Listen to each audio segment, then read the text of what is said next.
Hello there. Hope you're doing really, really well today, wherever you are, whatever time zone you're in.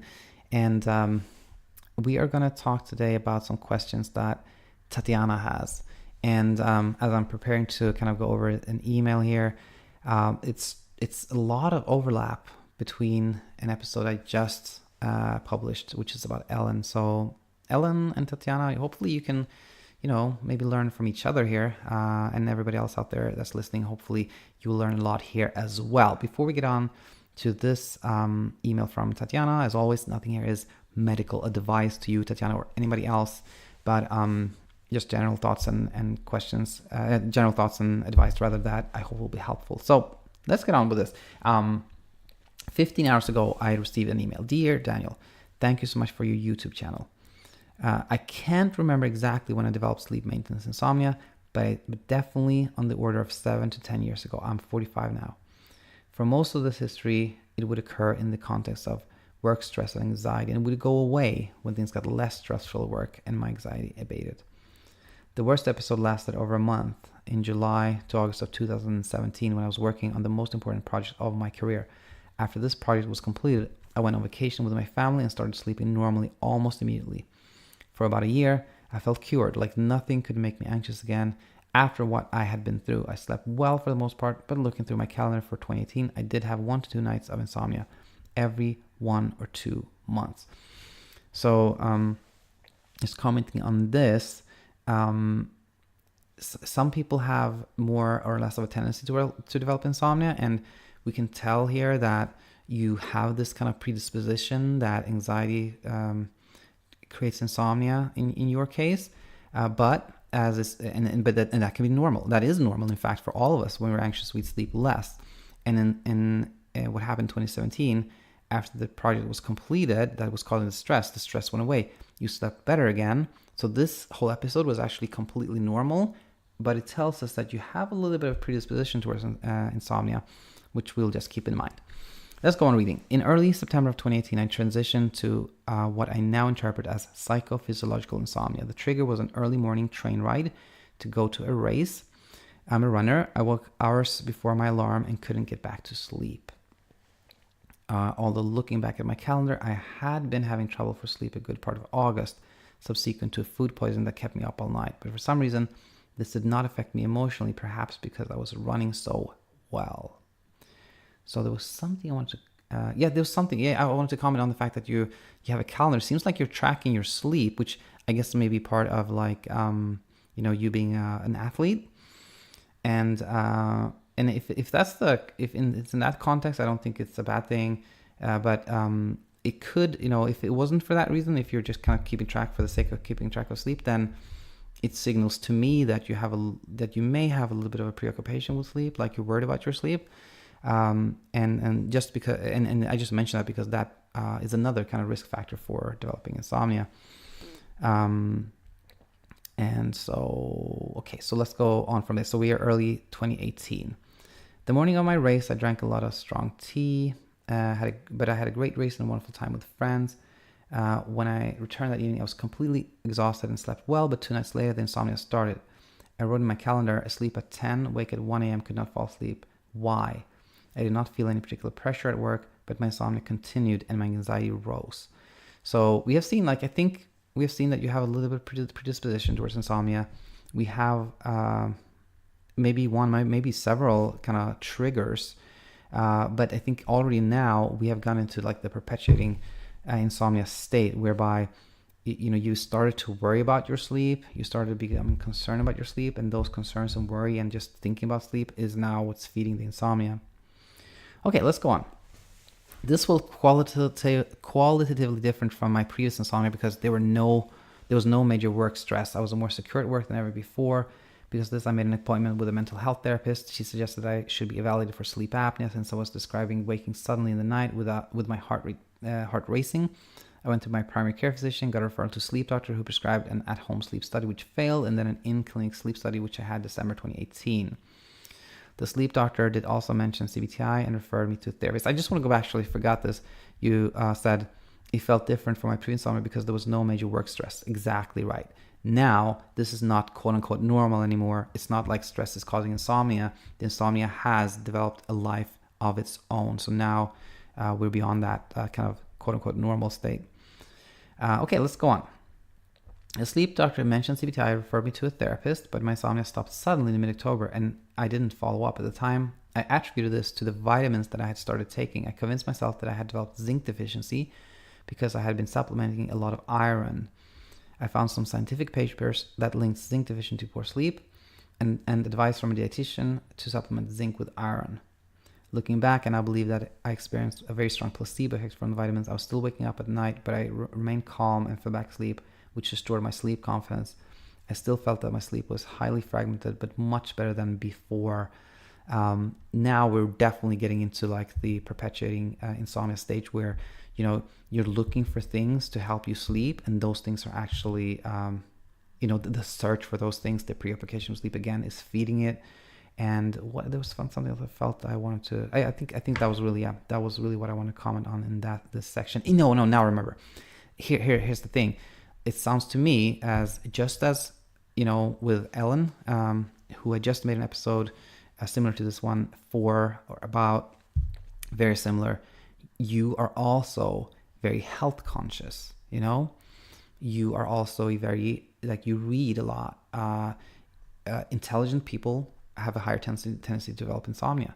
You know, people who think, you know, who are things that are normally good, like being an analytic person, like, you know, being structured and taking care of your health and getting everything done like that, have a higher risk of insomnia.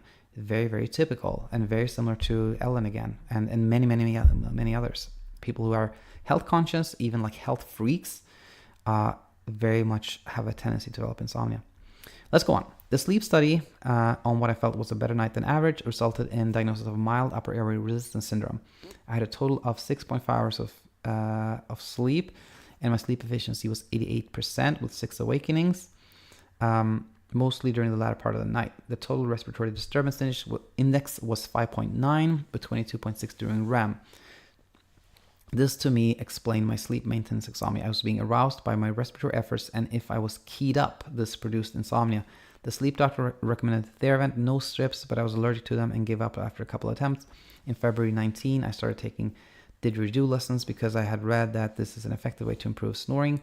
I also started sleeping on my side with my upper body elevated at about 20 to 30 degrees angle on my pillows.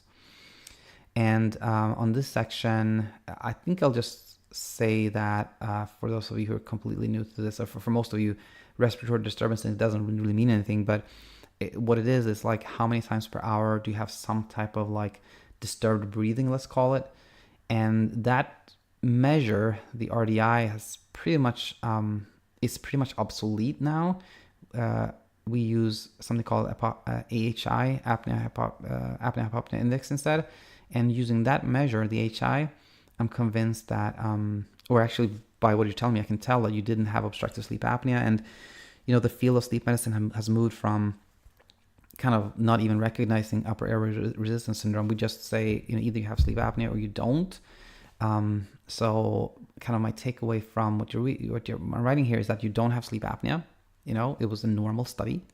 And a lot of people put emphasis on like what happens during REM sleep, like you have more kind of disturbed breathing in REM sleep. Well, everybody has that.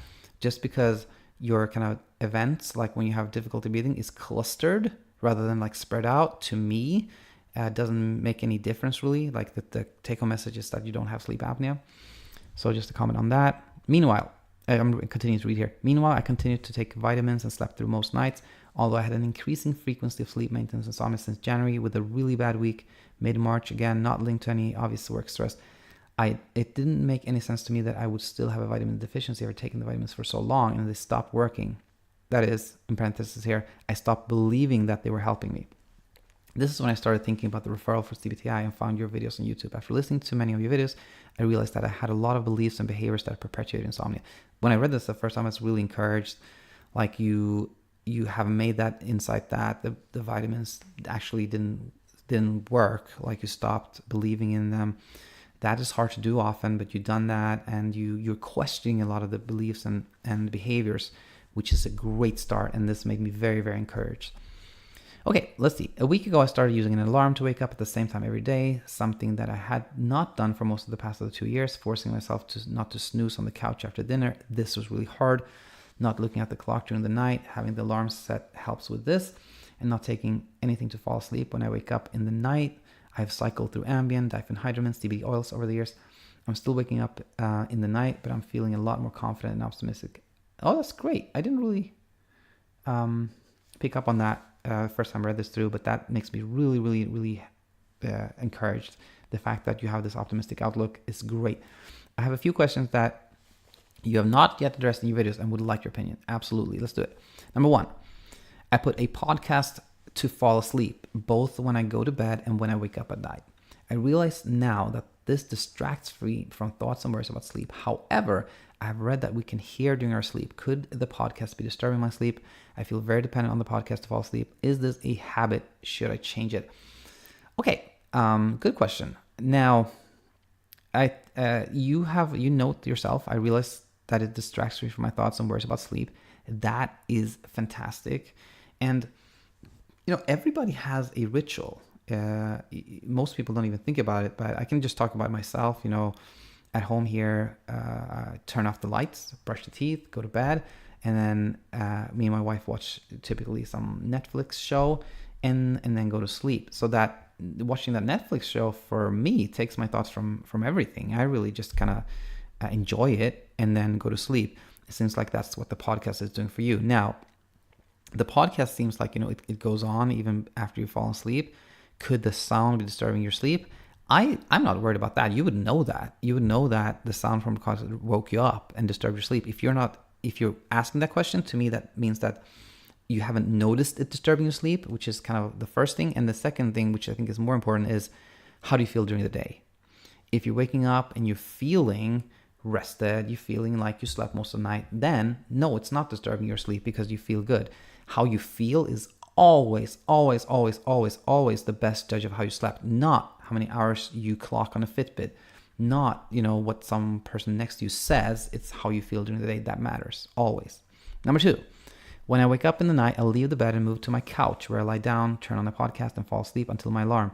I can tell that my sleep is fragmented, but having the podcast on helps reassure me that I am sleeping because I can tell that I'm missing parts of it. I know that this is not the recommendation for stimulus control. Is this habit perpetuating my sleep maintenance insomnia? Should I prevent myself from falling asleep when I am out of bed during the night, even though I feel like I'm sleeping just as well on the couch as I would in bed? Very, very good question. I will say the following, that there are kind of two schools of thought here. In one school of thought, you should do something that's not so stimulating at night so that you don't arouse yourself and you can go back to your bed and sleep. And I feel like that may cause more problem that it solves. I'm not so much in that school of thought. I think more in the school of thought that when you wake up and you feel like I can't go back to sleep, you're feeling alert, then go and leave your bed. That's good. But do something that is a wakefulness activity, like iron some clothes or do some laundry or, do something that is that is a wakefulness activity. You shouldn't be trying to sleep at this time. You should just do something that, that you can do when you're up at night. But then when you feel sleepy, then you go back to bed. I feel like what you're doing, going to the couch and then kind of like dozing on and off there, may not be the best. I feel like kind of keeping a separation between a sleep activity and a wake activity, I think may be the best thing. But on the other hand, if if you're sleeping just as well on the couch, then, it's not a huge issue. But anyway, I'm just sharing thoughts here because there's not a right or wrong answer. But to summarize it, I think it may be better to do a more wakefulness activity when you're up at night rather than kind of going to couch, relaxing and listening to the podcast. Number three, should I seek further treatment for upper airway resistance syndrome? I really don't want CPAP, but I might consider some kind of dental device. Should I have another sleep study? Will this help me understand how much of my current sleep difficulty due to insomnia and how much is due to upper airway resistance syndrome? And if the didgeridoo lessons and modified sleep posture are helping? In my opinion, and again, this is not a medical advice, just kind of general advice based on what you are describing here, I don't think the results of sleep study showed anything except that you don't have sleep apnea. So in line with that, I don't think you should seek treatment for this. I think you have typical insomnia symptoms, and I think CBTI is really what's going to help you. Number 4, you recommend to maintain normal activity during the day when I experience insomnia. Does this recommendation extend to athletes? Do you know of any research on athletes' insomnia? I don't. I can't say I know any of that. Any research on that? I definitely think you should. The reason I say maintain normal activity is so important is that when somebody gets to a point where they're not sleeping well and they decide, you know what, I'm gonna, give myself some time during the day to sleep. I'm not gonna go meet this person.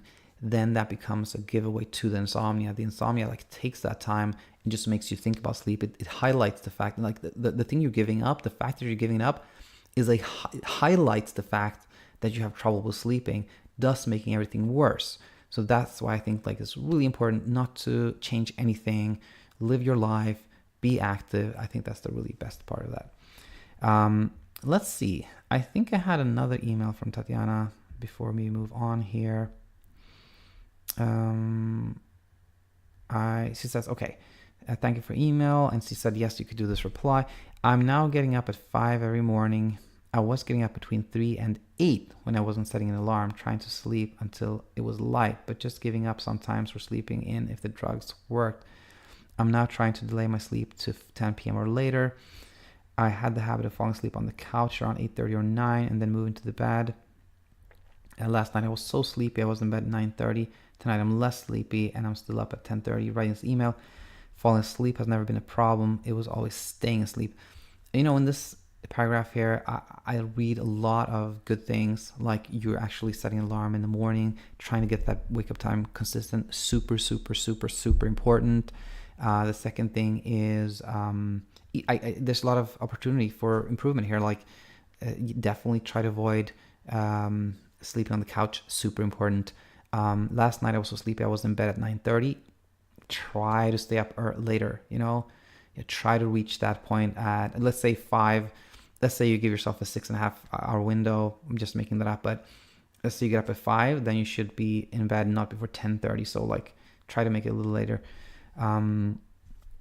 Now let's go on towards the end here. The uncertainty about what to do when I get up at night has been a real source of anxiety. Sometimes I feel exhausted and I can't stand to see light. Sometimes I'm really keyed up and want to just start my day and start working. Often I feel lonely. Should I just do the same thing no matter how I'm feeling? I think having a consistent plan will help me. I think I have some advice here.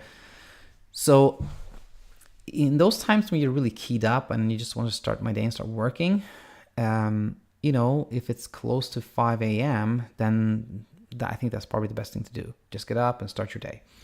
If it's 2 a.m. and you're waking up and it's you're feeling really alert, then I'd say do something that that you not enjoy to this extent you can, or at least something that keeps you preoccupied and is a wakefulness activity. Read a book as long as you're not dozing off, but I would say keep it light. Read a book, listen to a podcast, do the laundry, do some dishes, clean the house, do something like that, and then go back to bed when you feel sleepy. But sometimes I feel exhausted and I can't stand to see light. If you're in that stage where you woke up and you're should I get out of bed or not, then try the following. And by the way, credit to this to Michael Schwartz, who taught me this technique. Try to you're lying in bed, close your eyes, and envision, imagine yourself going to a pleasant space in your mind. Take a mind's journey. Go to a beautiful beach with palm trees and a nice breeze and things like that. And if that comes easy to you, then stay in bed and just enjoy that. And this means that you'll probably fall asleep pretty quickly because you can easily distract yourself. If you're no, I can't do that, I'm just getting frustrated, I'm annoyed, then get out of bed, and I would say do some kind of wakefulness activity and go back only when you feel sleepy. So I think you have enough now. You have a sleep window, you have a lot of insight, and I would say if you just commit and do this for at least 2 to 4 weeks, I bet that you will see improvement and you'll do better. But it's not easy. It's a bumpy road. There will be a lot of back and forth. But again, I feel reading this that there's no reason why you shouldn't be doing better pretty soon. So that said, thanks for letting me share this. And as I've begun to say to everybody now, no matter what happens, keep me and everybody else in the community here in the loop. And particularly if you're doing better over the next 2 to 4 to 6 months or something like that, let us know so we can share that and share hope to other people that are struggling. Thank you again, and talk to you soon, Tatyana. Bye-bye.